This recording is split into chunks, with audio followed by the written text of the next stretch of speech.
Libro In Medias Res de Rey Paz Quesquén, del poeta. Veo acá diferentes amistades acá que han venido a observar.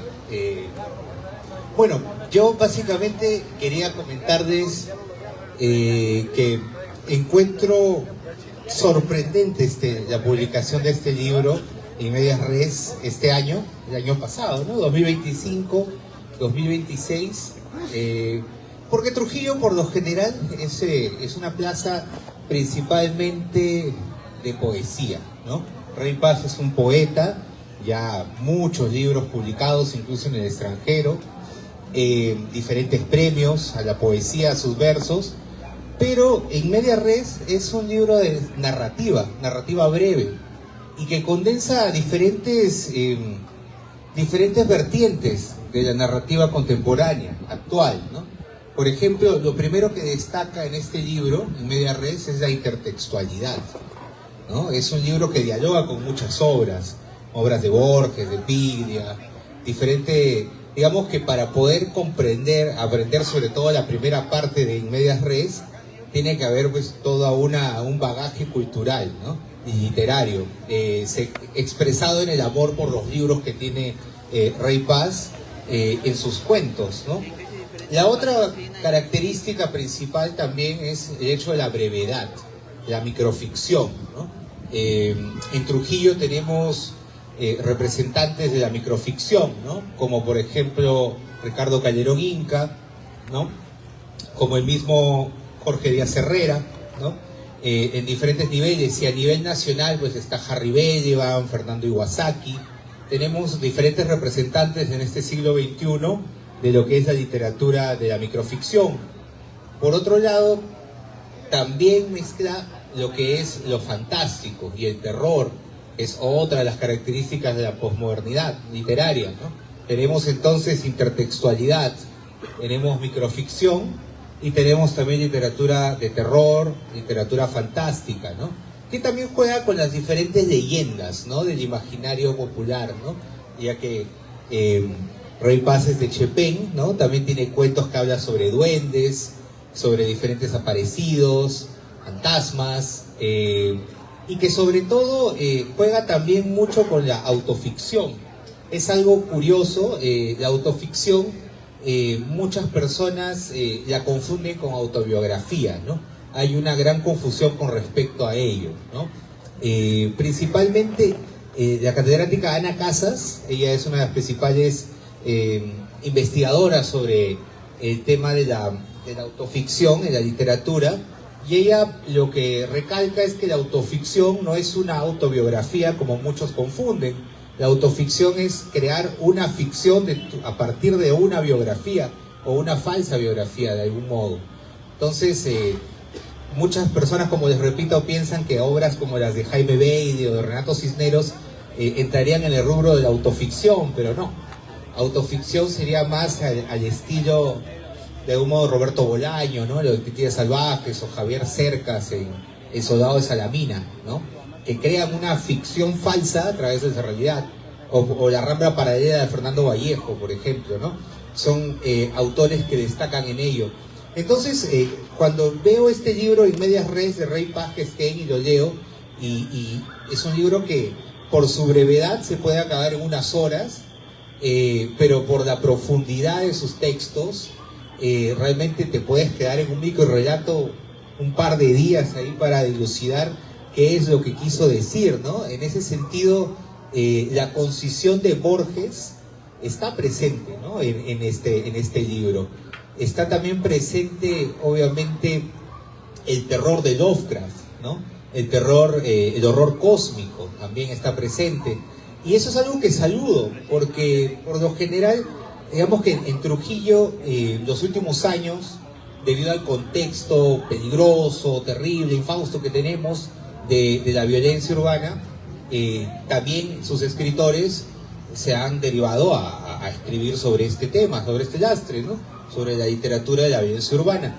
Entonces, en contraposición, de algún modo, a lo que está ocurriendo a nivel nacional e internacional, que es una efervescencia de la literatura fantástica, de la literatura no mimética, la que no imita la realidad, y que obviamente en medias res es un representante de, ¿no?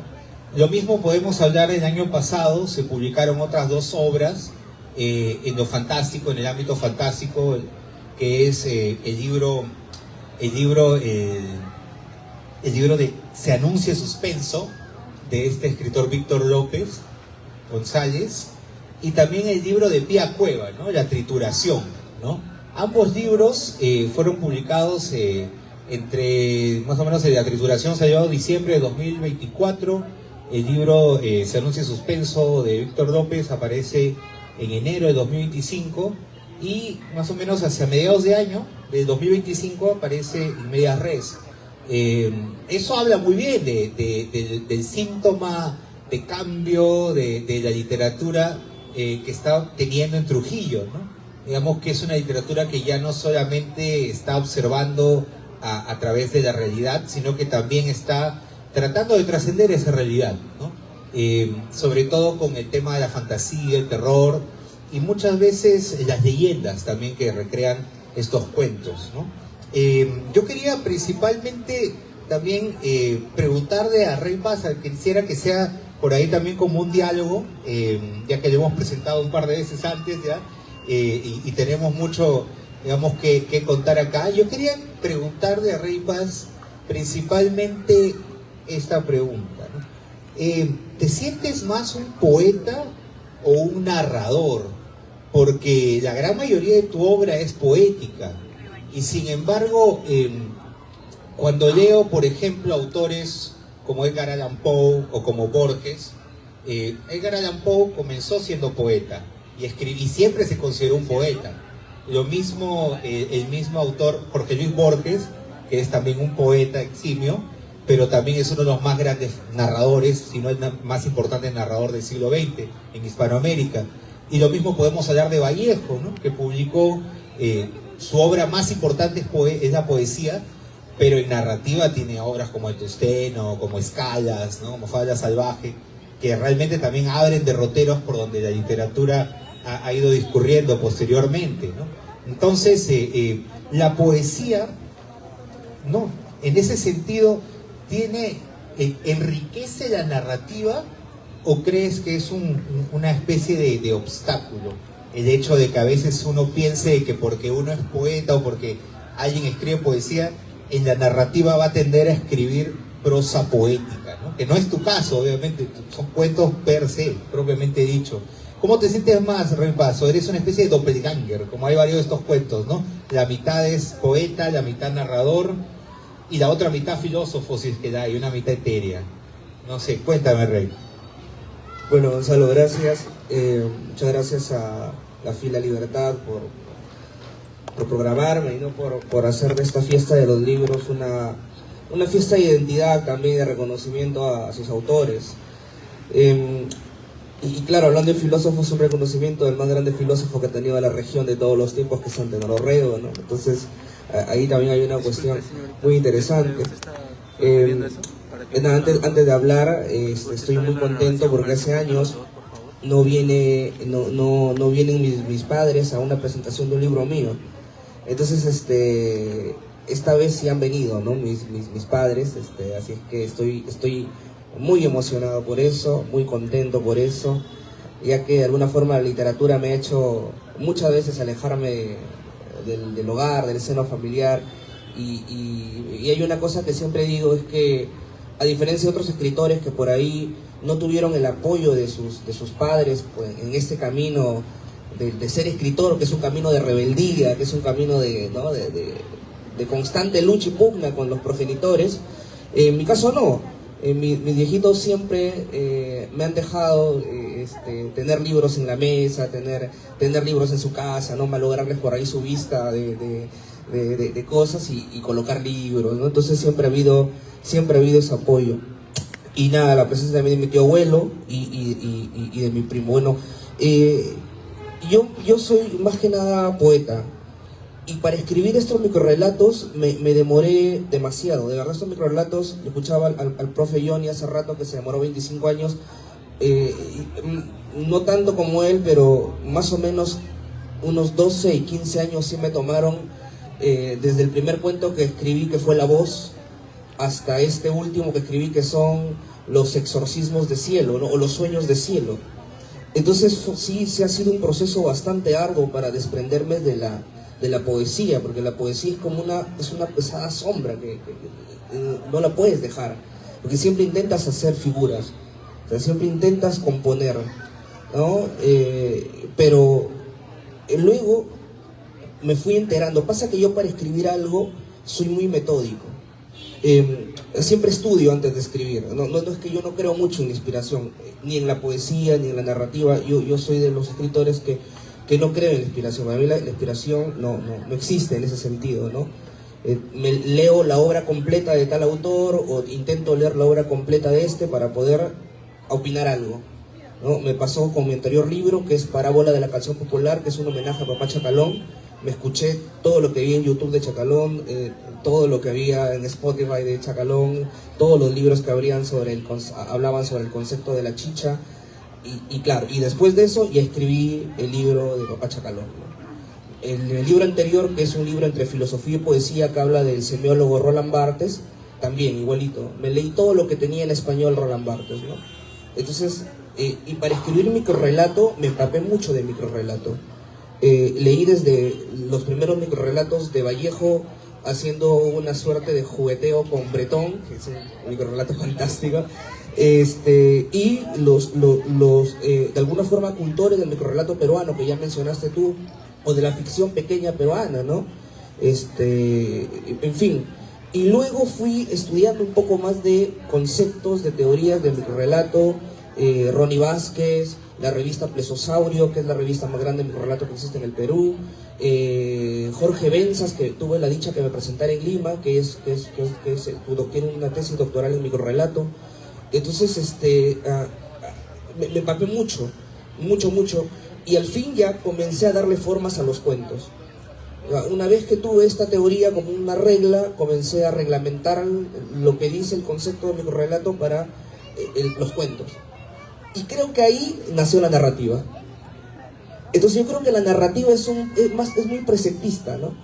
La narrativa necesita la técnica. O sea, en ese sentido, no sé, creo que es muy vargadiosano ese término de la técnica, de la regleta para escribir novela, para escribir narrativa, ¿no? O sea, Vargas tenía una regla para escribir lo que escribía, no se le iba a nada. Es un tipo metódico para escribir. Entonces yo he descubierto, tal vez haya otro, no sé, que me diga, no, a mí yo escribo borracho como Bukowski, como Henry Miller, y nada, no sé, me nace ¿no? Pero no, a mí no me da eso. Y ya que hablas de la poesía y la microficción, yo particularmente, siempre que he leído poesía y siempre que he leído microficción, he encontrado muchos vasos comunicantes. En el hecho, sobre todo, de la exactitud que tiene que haber, ¿no? Por ejemplo, a veces uno, cuando le preguntaban a Borges por qué no había escrito novelas, él respondía, ¿para qué si puedo decir lo mismo de 230 páginas en 5 páginas? Y ya, ¿no? Puedo ser mucho más conciso.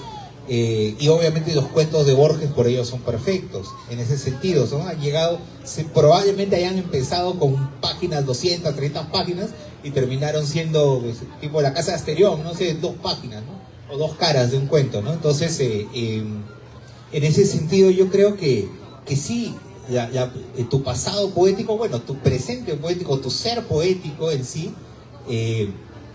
ha ayudado a que la microficción pueda ser escrita, al menos en tu obra, en el sentido de que cuando he leído mucha microficción, diferentes antologías, como la de Ricardo González Vigil, el microrrelato peruano, está publicado por Petro Perú en el 2022, más o menos, que salió, la pueden ver en internet, está libre también. Encontraba, por ejemplo, diferencias entre los escritores que de algún modo escriben microficción solamente como un pasatiempo o como una parte de, y aquellos que vienen de un pasado, digamos, de poetas o de narrador o de narrador de largo aliento, ¿no? He visto trabajos, y sobre todo, por ejemplo, cuando veo cierto descuido también formal en algunas antologías de microrrelatos, que a veces siento que por ser efectistas, a veces se confunden un desenlace de un microrrelato que puede ser realmente brutal por el chistecito rápido, ¿no? El chistecito barato. A veces se confunde también el microrrelato con el chiste, el humor, el remate rápido, que no está mal, ¿eh? Si lo sabes, obviamente, manejar. Pero, por ejemplo, algo que noto en los microrrelatos de Fernando Iwasaki, del libro Ajuar Funerario, es que él sí matiza el humor más las citas intertextuales, más el terror. Y muchas veces también lo hacen en un párrafo o menos, ¿no? En ese sentido, al ser ese libro de 2004 publicado y ha tenido tantas reediciones, de algún modo abre también una nueva vertiente, ¿no? Por donde han ido discurriendo los diferentes libros de microficción y microrrelatos que se han publicado a partir de entonces, ¿no? Y sin embargo no le encuentro un parecido tampoco a ello. Encuentro sí una influencia, pero no encuentro ningún tipo... Eso es algo que yo rescato, que cuando leo a Rey Paz, que es que estoy leyendo a Rey Paz, estoy leyendo a un autor que prácticamente se ha comido toda la biblioteca de Alejandría, ¿no? Y ha tratado de condensarla en microrrelatos. Encuentro muchas citas a otros libros que me llevan a leer otros libros y a su vez en una bucle infinito que parece que nunca va a acabar, que es lo mismo que encuentro en Borges. Pero principalmente lo que yo saludo es ello, que no sean cuentos necesariamente sencillos, fáciles de entender, que no sean cuentos, digamos, que le den al lector fácil la salida de entenderlos, ¿no? Y sobre todo para los que muchas veces han criticado la microficción como un género menor, porque también lo hay, porque consideran que escribir una novela no sé, como La montaña mágica de Thomas Mann, o escribir, no sé, 2666 de Bolaño, que son como 1121 páginas, eso es mucho más importante que, por ejemplo, los cuentos de Ribeiro, los cuentos de Cortázar, los cuentos de Borges, ¿no? En el sentido de que a veces confunden, ¿no? Piensan que por extensión por la mayor cantidad significa calidad, y no tiene nada que ver, ¿no? Muchas veces seguro te habrán preguntado, porque a mí me lo han hecho varias veces, por más que haya escrito una novela, me dicen, oye, ¿para cuándo la novela? ¿No? Pensando de que porque escribes cuentos o poesía escribes menos. Es como, no sé, preguntarle a Usain Bolt por qué no ganas una maratón, ¿no? O sea, hay escritores que son mucho mejores en la concisión, en la sencillez, en la rapidez. Y hay escritores que sí son, pues, maratónicos, pues, ¿no? Hay autores que sí les gustan escribir, no sé, Carlos Calderón Fajardo, se me ocurre, con su tetralogía de Sarah Helen, ¿no? Que es uno de tus autores también favoritos. Y en ese sentido, ya que estamos hablando de autores, ¿cuáles son esos autores de cabecera que consideras aparecen en este libro, en Medias Res? ¿Qué autores son a los que les rindes tributo también aquí? Kierkegaard, ¿no? Soren Kierkegaard, este filósofo de la angustia, el pesimismo, que no pesimista, decía, siempre en los prólogos de su libro colocaba un pre-scriptum y un post-scriptum. Y Kierkegaard decía, he venido a hacer difícil lo fácil. La intención siempre de Kierkegaard es escribir libros que nadie los entienda. Ahí está mi filosofía. Claro, y eso lo toma Heidegger, lo toman los grandes filósofos, ¿no? Que escribían, tú los lees y tienes que leerlo 20 veces para entender una línea. Claro, o sea, salvando la distancia, ¿no? Porque esa es filosofía, y en filosofía es más fácil, ¿no? Desde Hegel hasta, no sé, me ocurre Heidegger, ¿no? Entonces hacer difícil lo fácil. Pero en la narrativa, o sea, ¿cómo la planteas, no? Porque recuerda que hay una trama. Y claro, ahí hay salvavidas siempre, ¿no? O sea, en la intertextualidad lo mágico es que puedes tomar otros textos para comenzar el tuyo. O sea, y eso no es adueñarse, no es plagio. O sea, hay una teoría en literatura que se llama teoría intertextual, que dice que yo puedo tomar un texto, si quiero completo, y hacerlo mío, y colocarle algunas cosas, algunos matices, etcétera, etcétera. Entonces, por ejemplo, en el primer cuento, yo quiero asesinar a Borges y a todo lo relacionado a él. Claro, porque en el cuento narro que yo era adicto a Borges, quería copiarlo. De hecho, también cuando estaba en la universidad era adicto a Borges y quería copiarlo. Y hasta que escribía cuentos que intentaban parecerse a la LEM, a ficciones. Y un profe de literatura de la universidad me dice: escribes mal. No sirves para escribir narrativa. Quédate en la poesía, en narrativa no escribas mal. Entonces yo me sentí tan mal que dije, definitivamente no estoy hecho para la narrativa. Dije, de repente, es que Borges es tan grande que no lo puedo igualar, así es que mejor me voy a su contraparte, ¿no? Y la contraparte en Buenos Aires, en Argentina, de Borges es Roberto Ar.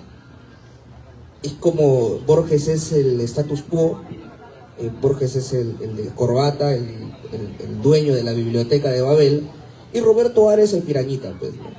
Es el que está planeando hacer una revolución con plata sacada de todos los burdeles de Buenos Aires, ¿no? Ese es Roberto Ar, que tiene un libro fantástico que se llama Los Siete Locos, y su continuación se llama Los Lanzallamas. El tipo está loco, tienen la oportunidad de leer esas novelas, de verdad que les va a destapar la cabeza. Los Siete Locos y Los Lanzallamas de Roberto Ar, que es la antípoda de Borges. Entonces, claro, utilizo como otro personaje de mi cuento a Roberto Ar, y quiero imitar a Roberto Ar para deshacerme del estilo de Borges. Quiero imitar a Roberto Ar para deshacerme del estilo de Borges. Y resulta que me entero que Roberto Ar amaba a Borges. Entonces digo, estoy decepcionado, porque todos aman a Borges, ¿no? Y digo, bueno, ¿sabes qué? Me olvido de esto y conozco otro escritor que se llama Ricardo Piglia, que es otro argentino que se lo recomiendo. Y Piglia también ama a Borges. Y digo, no, esto no puede pasar más, ¿no? Todos aman a Borges, es imposible que la academia y los mejores escritores de la Argentina amen a Borges, no puede ser. Entonces voy a matar a uno de la cadena para que se acabe el amor a Borges. Y quiero matar a Ricardo Piglia. Y claro, en el cuento, mi abuelo es Nijonto Zanetti, que utiliza una katana que he heredado, y quiero asesinarlo con la katana. Estoy esperando que él termine una clase sobre literatura argentina en el pabellón 302A de la UBA, de la Universidad de Buenos Aires, para matarlo. Ya se me meten en la penal, no importa, quiero matar a Ricardo Piglia por ser borgiano. Y bueno, si quieren leer el final del cuento, ahí está el in media res, ¿no? Entonces, eso, ¿no? Borges, mucha narrativa argentina, mucha literatura femenina. De hecho, les contaba hoy día a mis alumnos en clase de literatura, les decía, por ahí veo un par de alumnos de CEPUM, les decía, yo, mis últimos 10 años he leído literatura escrita por mujeres. Del 80% de las cosas que he leído son literatura escritas por mujeres. Yo soy un feminista declarado, ¿no? Pero para mí, la mejor literatura que se ha escrito desde Mary Shelley y Frankenstein hace 200 años hasta acá, ha sido escrita por mujeres. O sea, de verdad que sí, ¿no? La literatura escrita por mujeres es fulminante. Es fulminante. Y claro, hay una nueva ola de literatura femenina bien importante y bien consumida ahora. Por ejemplo, en Argentina acaba de ganar el premio AENA, que es, imagínate, ganarte 1 millón de euros por escribir cuentos. O sea, ese es el sueño de todo escritor, ¿no? Que te paguen 1 millón de euros por escribir cuentos y ya tienes tu vida resuelta. Ya. Samantha Schweblin, le recomiendo ese libro, tiene un libro que se llama El Buen Mal, que yo lo leí el año pasado, leí el libro, sin saber que iba a ganar el 1 millón de euros, ¿no? El Buen Mal. Es un librazo. Samantha Schweblin genera siempre en los lazos parentales de mamá e hija una cuestión de terror. Previo al Buen Mal hay un libro que se llama Distancia de Rescate, incluso fue llevada a Netflix, una peliculaza también. Entonces, ella, por ejemplo, lo tomó para este libro, Samantha Schweblin, antes de que gane el premio, o sea, no porque me he colado de su premio ni nada. Una paralela de ella se llama Agustina Basterrica, que para mí ha escrito el mejor libro para plan lector de 5º año, que se llama Cadáver Exquisito. Es un libro que se plantea el fin de la humanidad y que la gente comienza a comer carne humana porque la carne de los animales está con un virus. Y que las autoridades van a permitir comer carne humana. Y que comienzan a haber criaderos de humanos para consumir su carne. y que claro, al igual que los animales, cuestan más los más chiquitos, los más grandes, y se va vendiendo la carne de acuerdo a lo que quieras consumir.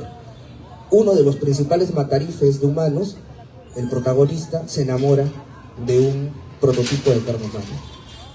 Y la obra comienza a partir de ese enamoramiento, porque esta mujer criada para hacer carne se embaraza. Entonces eso es un librazo. Se llama Cadáver Exquisito. También lo tomo a Agustina Basterrica en este libro. Y hay una mexicana, yo estoy enamorado de las mexicanas que escriben bien, que se llama Guadalupe Nettel. Yo viajo a Bolivia, y en Bolivia conozco otra mexicana que es una poeta que se llama Olivia Oropesa, y estábamos tomando, y yo le dije que era pisco, pero en realidad era, ¿cómo se llama ese trago que está en el Lucas acá a la vuelta? Y ya no sé, yo le dije pisco. Entonces estamos ahí y ella me vio mezcal, una cosa así, no, otra cosa así. Vamos ahí en Santa Cruz de la Sierra, en Bolivia, y ella me dice, oye, tienes que leerle a la Guadalupe Nettel. Claro, yo había escuchado a Guadalupe Nettel, pero no sabía que era su amiga. O sea, Guadalupe Nettel ha ganado pues premio Alfaguara, ha ganado premio de narrativa, ¿no? Es una top en México. Y me dice, tienes que leerte a Guadalupe Nettel. Y voy a buscar Guadalupe Nettel, no encuentro nada de Guadalupe Nettel. Y llego aquí, algo de Guadalupe Nettel, no encuentro nada de Guadalupe Nettel. Y no sé, basar suelo por ahí, encuentro un librito de Guadalupe Nettel que se llama El matrimonio de los peces rojos, que habla de un cuentito donde se hace un símil, una comparación entre cómo es los peces rojos, que son unos peces que si tú los juntas hembra y macho, se matan. Y ella hace una metáfora de eso cuando alguien se casa. O sea, que duran un ratito en el estanque y después se van a matar. La metáfora del matrimonio, ¿no? Y claro, entonces va construyendo eso. Y a mí se me ocurre hacer un cuento. Esa noche que estoy con mi amiga mexicana, que estoy buscando algo de Guadalupe Nettel, y ese cuento está ahí. Y ese cuento trata de eso, ¿no? Que yo viajo a México, dejo la literatura para siempre, me hago un máster en economía y finanzas, y de pronto me caso con una mexicana, y en sus manuscritos, porque la mexicana con la que me caso escribía, nunca me había dicho nada, entonces ella sale a trabajar, yo soy un algazán que se la pasa todo el día haciendo cálculos. Entonces estoy en el DEPA y encuentro un cuento en sus cuadernitos antiguos, y ese cuento se llama El matrimonio de los peces rojos. Y yo digo, man, o sea, pero eso lo escribió Guadalupe Nettel, ¿no? No le escribiste tú, que eres flaca. Entonces yo quiero llamar a Guadalupe Nettel a preguntarle que por qué está plagiando a mi flaca, ¿no? O sea, ¿por qué le ha robado el cuento a mi flaca? Y claro, la busco, hasta que al final, bueno, el desenlace del cuento tiene eso. Entonces, hay mucho intertexto en este libro, ¿no? Y mucha narrativa moderna, ¿no? Entonces, hay mucha literatura moderna y mucha literatura femenina. En la primera parte de este libro hay muchísima literatura femenina. Repito, Basterrica, Nettel, Samantha Schweblin, hay un relato a Zurita también, hay mucha narrativa. En la segunda parte, que es el in medias res, es suspenso. Y en la última parte es terror, que de eso sí quisiera, antes de que se acabe el tiempo, hablar contigo, porque para los que no conocen, Gonzalo es doctorando en la Universidad de Barcelona, está haciendo un doctorado en literatura comparada, y su tesis es sobre el terror y el horror. Entonces él es un especialista de la región para hablar de terror y horror. Gracias. Bueno, hablando de eso, principalmente, bueno, mi tesis es sobre el doppelganger, ¿no? Los doppelgangers, que son los personajes duplicados, ¿no? Como en Dr. Jekyll y Mr. Hyde de Stevenson, como en el retrato de Dorian Gray de Oscar Wilde, ¿no? Como en William Wilson de Edgar Allan Poe, de hecho, como muchos de los cuentos de Poe, la gran mayoría, ¿no? Entonces, yo particularmente he detectado en la literatura peruana alrededor de he rastreado unos 70, 80 doppelgangers, o sea, cuentos sobre dobles en la literatura peruana, donde en los últimos años, desde Ribeiro, desde la publicación de doblaje de Ribeiro, en el año 58, su libro Cuentos de Circunstancias, en adelante, ¿no? Hasta en medias res de Rey Paz, prácticamente los grandes escritores de la literatura fantástica y de terror y de ciencia ficción peruana han dedicado páginas y cuentos a desarrollar el motivo del doble, el doppelganger, ¿no? Y curiosamente, el libro En medias res no es la excepción. uno de los cuentos que desarrolla un tipo de doble que es muy particular en el Perú que he encontrado, que es cuando los dobles, el doble con el libro, ¿no? El personaje duplicado, lo que se llama la mise en abîme, la puesta en abismo, ¿no? Es algo que con lo que también he encontrado en el libro de Víctor López, también he encontrado cuentos de mise en abîme, de ese tipo de doble.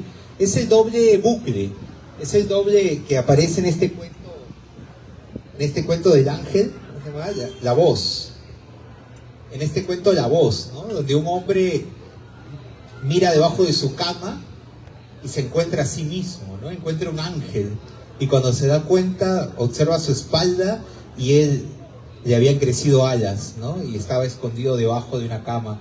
Era básicamente, es un bucle que se repite, ¿no? Es como que tú estás un día, te levantas y escuchas unos ruidos debajo de tu cama y cuando observas estás tú ahí debajo, ¿no? De hecho, eso debe ser muy atemorizante, ¿no? O sea, una noche, una madrugada, bajas, miras debajo de la cama y te observas a ti mismo, ¿no? Y lo que observas más bien es un ángel, en todo caso, y cuando te das cuenta, tú mismo eres ese ángel que está con esas alas. Entonces, hay una suerte de doppelganger ahí, que es lo que se llama la puesta en abismo, que aparece en diferentes cuentos también, como los de...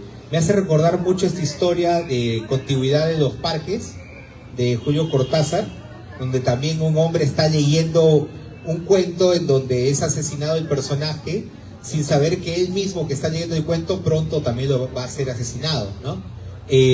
Luego, lo que encuentro en In Media Res, aparte del motivo del doble que también está presente, es principalmente en estos dos cuentos, El Duende y El Pacaso, que creo que son de los mejores en este libro, en el sentido de que juegan primero con el tema de lo fantástico, de terror, pero también de algún modo con la metaliteratura, ¿no? O sea, no sabes en realidad hacia dónde va, si este cuento es una crónica, es autoficción, es relato, es una memoria, es una mezcla de muchos, sobre todo porque también incluye la autoficción, como le decía, ¿no? Que de su propia biografía crea nuevas realidades, ¿no? En este cuento El Pacaso habla de tu hijo, ¿no? Es uno de los cuentos que yo particularmente me dio miedo, porque solo pensarlo, ¿no? Porque habla de la muerte de un hijo, ¿no? Es una proyección muy fuerte en ese aspecto. Y claro, y El Duende, que también es un clásico de la literatura, de las leyendas de acá regionales y las leyendas de muchas partes del mundo. Pero, por ejemplo, me hizo recordar este cuento a uno de Bruno Doig, que se llama El Bosque de los Espinos, donde también habla de estos duendes que se raptan a los niños, a los bebés, ¿no? Recién nacidos, que no están bautizados, ¿no? Entonces, tenemos literatura que no solamente juega con la intertextualidad, sino que también juega con las leyendas locales. Entonces, no es un libro que está exento de nuestras tradiciones, de nuestras leyendas, de nuestra oralidad. En ese sentido, es un libro también ampliamente aceptado para un plan lector regional, ¿no? Para incluirlo en diferentes colegios de la región. Ha sido incluido, yo también lo incluí el año pasado, en el colegio donde trabajaba. Entonces, básicamente es una obra que, en mi criterio, podrían ustedes recomendársela, sobre todo a adolescentes en secundaria, que están esperando leer algo que no sea los mismos clásicos, ¿no? Y que a su vez este libro los va a llevar a leer otros autores, ¿no? Como ha mencionado a Guadalupe Netet, a Agustina Basterrica, ¿no? A Samantha Schweblin, que son las escritoras en la actualidad que están teniendo toda una efervescencia, ¿no? En la literatura. Y eso principalmente porque vivimos en un mundo total y absolutamente patriarcal, ¿no?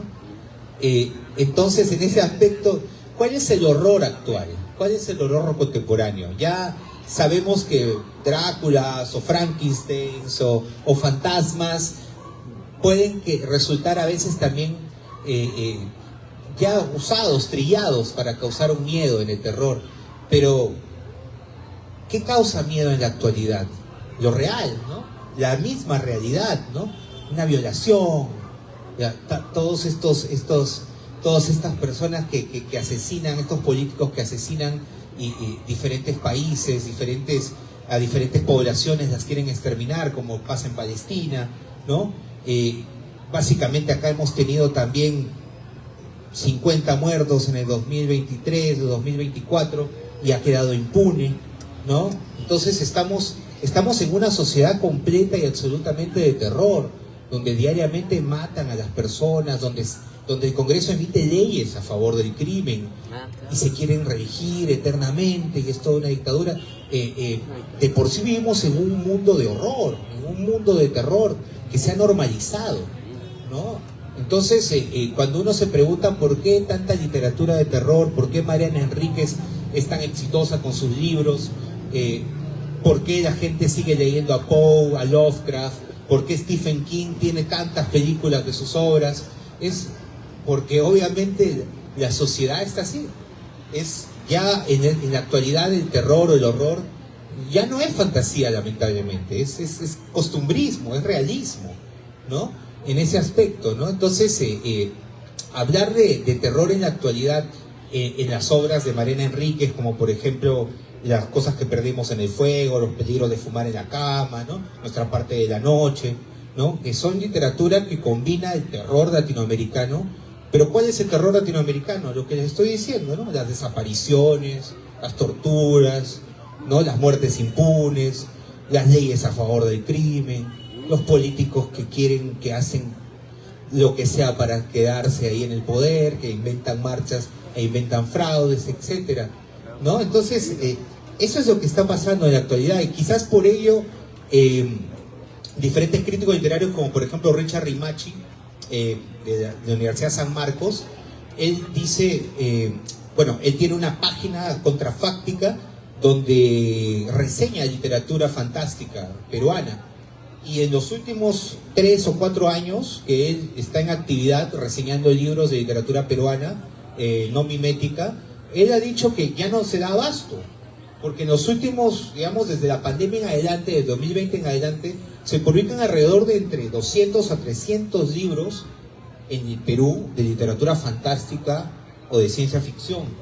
Es algo que ha aumentado, a diferencia de obviamente cuando uno publicaba sus libros hace 10 o 20 años, no era tan común. La literatura estaba Prochaska, estaba César Gutiérrez, estaban algunos autores, ¿no? José Beado siendo rescatado, etcétera, Calderón Fajardo, o Yuyi Traseñíes, Pilar Dubi, pero no, Fernando Iwasaki también, pero eran contados, ¿no? Los nombres. Ahora ya hay toda una vertiente, toda una corriente de autores, no solo de Lima, y no solo, sino obviamente Rey Paz es la prueba de que se escribe fuera de Lima este tipo de literatura fantástica, y sobre todo que Trujillo, que era una plaza siempre abierta a la literatura, en los últimos años está albergando autores de esta vertiente, de lo fantástico, y eso es algo que yo saludo, sobre todo porque, como les digo, va acorde a los tiempos en los que estamos viviendo, ¿no? Y por ello quería hacerte esa consulta, para cerrar. Mucha gente confunde la literatura fantástica, el terror, la ciencia ficción, como una literatura escapista, como una literatura que alguna vez tú me lo dijiste, me acuerdo, en alguna taller de la ONT, que me hiciste recordar que la literatura fantástica nació principalmente de la zona de la aristocracia, ¿no? De este siglo de las luces, de estas personas que estaban, que tenían tiempo de ocio para leer y para especular y para imaginar, ¿no?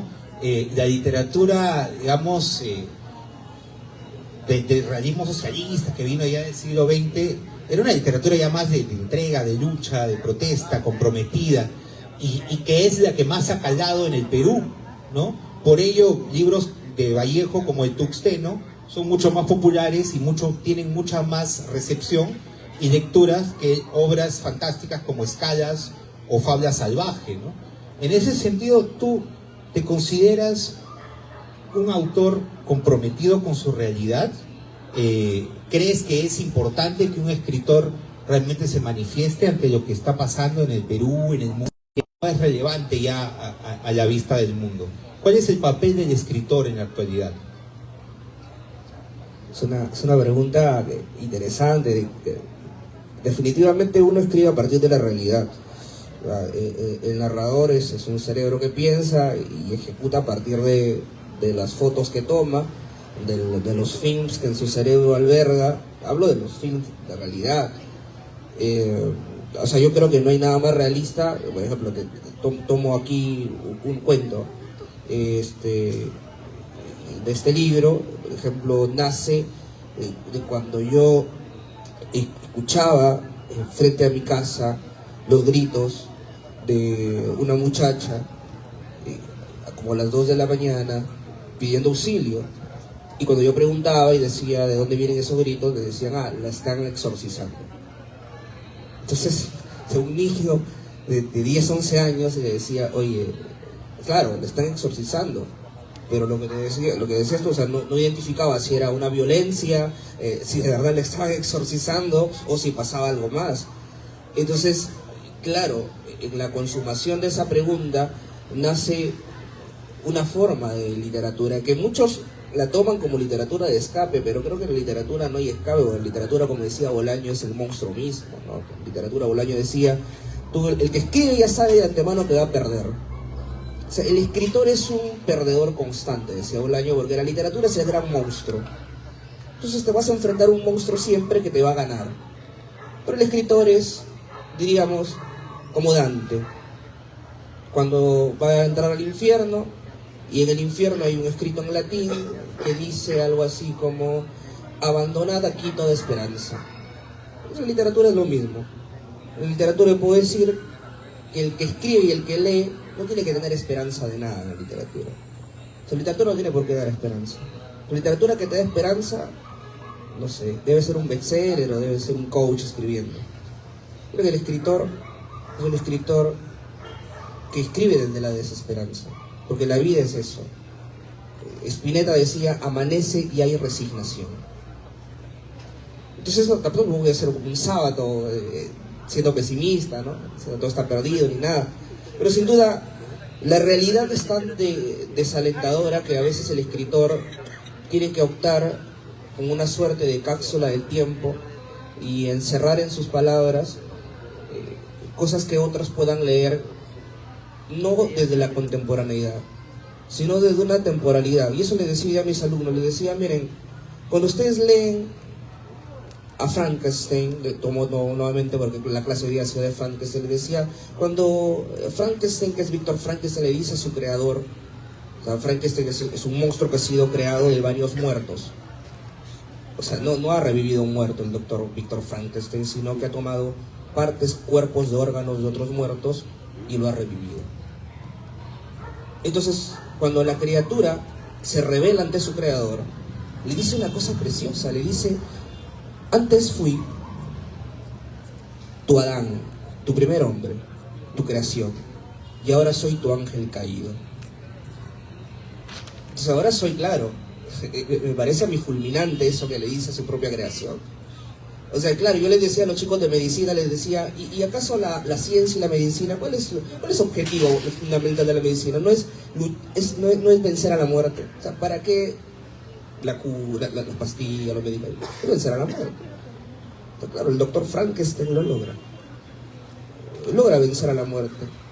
Pero luego dice Frankenstein, el doctor dice, a veces la razón es tan dichosa por un momento, pero en el fondo es una desgracia, en el fondo es lo peor.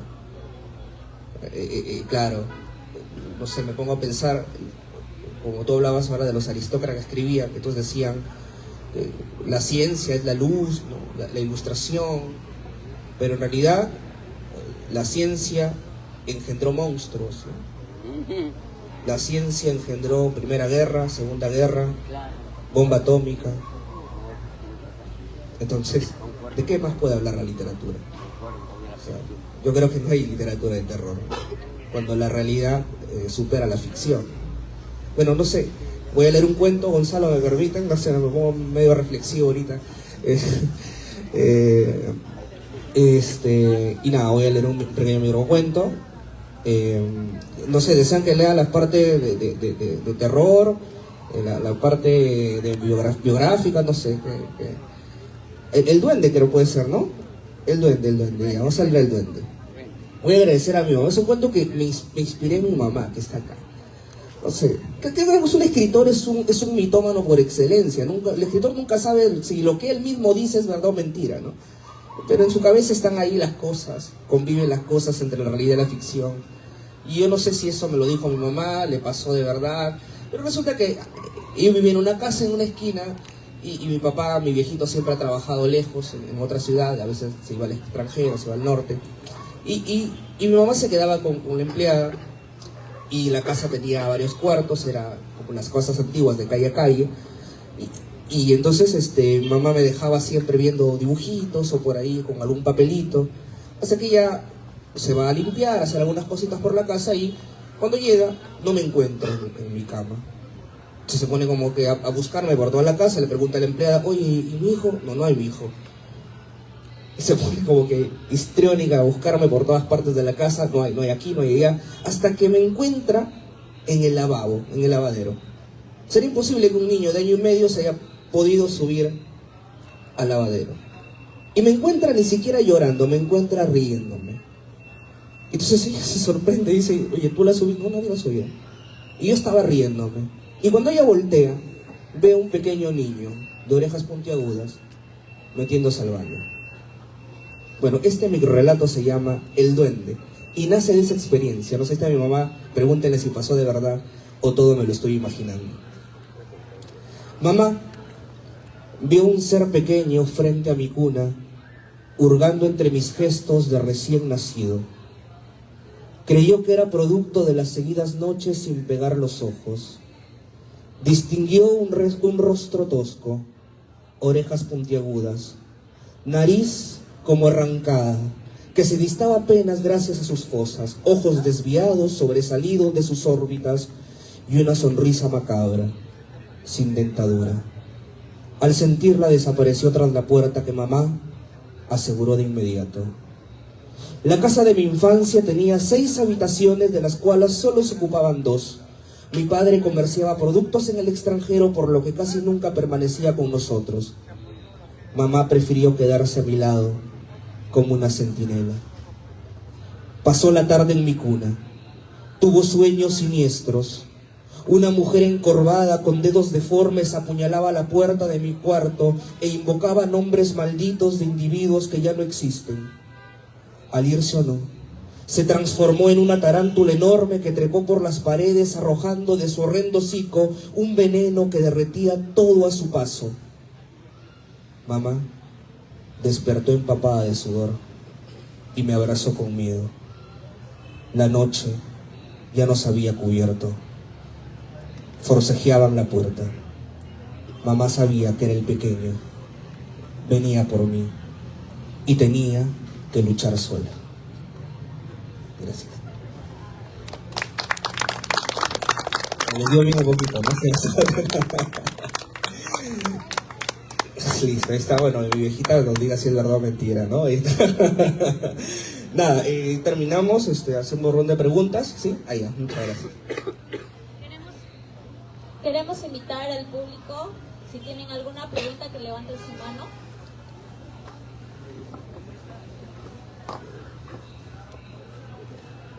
Buenas noches. De verdad que eres un hombre así muy polifacético entre tus poesías y tus relatos, pero ¿nunca te has pensado que de tanto tú leer tanto y decir que estás metido dentro de Luis Borges, no hay momentos que te sientes así como atrapado en ese mundo y a veces no ves la realidad que tú tienes afuera? Sí, definitivamente. O sea, parece ironía, pero he perdido trabajos por estar leyendo, he perdido un par de citas. Una flaca me terminó porque tenía una cita de aniversario y me quedé leyendo Nexus y Plexus de Miller y no fui a la cita. me he encapsulado mucho con la lectura, o sea, y claro, o sea, no me arrepiento, ¿sabes? O sea, no me arrepiento de a veces pasarme sábados sin ir a bailar chicha y reggaetón y quedarme leyendo y quedarme imaginando ser Borges y creo que es también parte de la lección, ¿no? Y sí, es pesado porque a veces, claro, como le pasó a García Márquez, ¿no? Que le dijo, para escribir Cien años de soledad, le pidió a su mujer y le dijo, ¿sabes qué? Hazte cargo del pequeño 6 meses, no me molestes, voy a encerrarme, cómprame cigarros y se acabó. 100 años de soledad. Embarga la casa, embarga la cocina, embarga todo. 100 años de soledad. Encima, termino de escribir 100 años de soledad, ninguna editorial me recibe, porque no le entienden. Bueno, esos son los riesgos de la literatura, querida, y yo lo asumo. Yo lo asumo.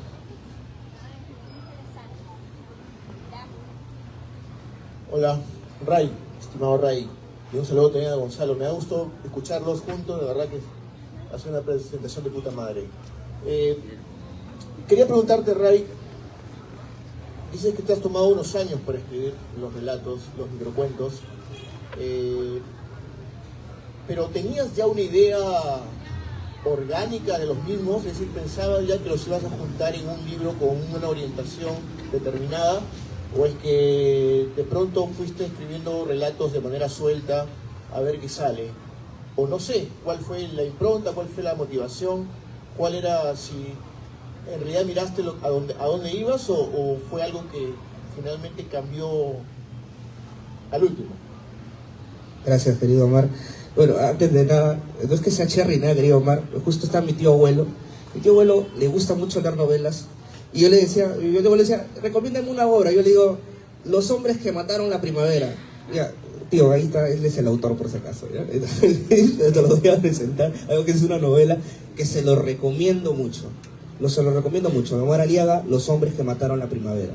Además ha sido reeditada por el Fondo de Cultura Económica, que es bastante ya para, como decía Gonzalo, para la narrativa trujillana, que a veces nos adolece, ¿no? Nos adolecemos. Bueno, querido Omar, sí, yo quisiera tener el cerebro del narrador, ¿no? Me gustaría, de repente el narrador pues, se arma un croquis, ¿no? De las historias, de vamos metiendo esto por aquí, esto por acá, vamos complementando aquí, pero yo comencé a escribir el primer cuento que se llama La voz, del que habló Gonzalo, y desde ahí me estanqué en la narrativa. O sea, me pasó algo extraño, que es que yo quería escribir otros microcuentos y me salía, como decía viejo espuma, no me salía nada. O sea, me sentaba, leía, bloqueo, que no fue de un año, fueron 2, 3, y no me salía narrativa. Terminé un libro de ensayos, terminé otro libro académico, terminé lo de Chacalón y no me salía ni una línea narrativa. Hasta que después dije, ya. Claro, entonces me pasó algo extraño, van a decir ustedes que fue una cosa rara. Terminó una relación y me salió todo. O sea, no tiene nada que ver con la relación, pero me pasó personalmente, querido Omar.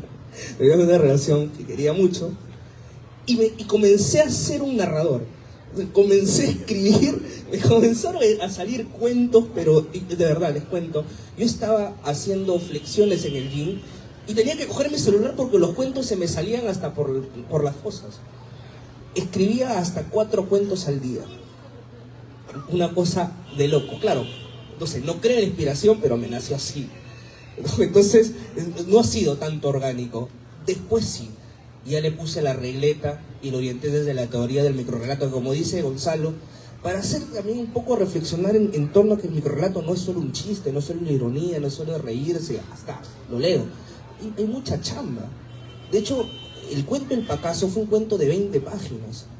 ¿Y ustedes saben qué es convertir 20 páginas en 3? Entonces, fue mucha chamba de pulir, ¿no? Y nada, es eso querido Omar, eso como experiencia personal te cuento.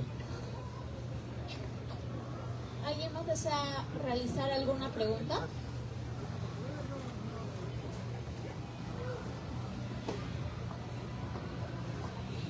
¿Alguna pregunta o comentario?